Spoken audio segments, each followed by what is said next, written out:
Гуманитарлық техникалық ПЦК апталығында құқықтану мамандығы бойынша мынандай іс-шаралар жоспарлануда. Құқық 31 топ студенттері мен Алихан Бөкейхан университетінің заң факультетінде экскурсия өткізу. Құқықтанушы үйірмесі мүшелерімен сот процесін көрсету. Екінші курс студенттерімен өз құқығымды білемін тақырыбында іс-шара өткізу. Гуманитарлық техникалық ПЦК апталығында өрт қауіпсіздігі мамандығы бойынша мынандай шаралар өткізіледі. Өрт сөндіру тактикасы 2-3 курс студенттері арасында сабақтан тыс іс-шара. Өрт қауіпсіздігі мамандығы бойынша өрт сөндіру бөлімшесі номер 45 базасында мектеп оқушыларына арналған іс-шара.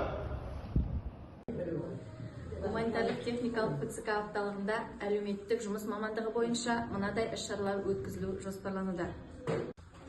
4 желтоқсан әлеуметтік қызметкерлердің жеке бағдарламасы аясында аутизм тақырыбында ашық сабақ өткізу. 5 желтоқсан психология пәні бойынша ашық сабақ өткізу. Гуманитарлық ПЦК апталығында жол қозғалысын ұйымдастыру мамандығы бойынша мынадай іс-шаралар өткізіледі.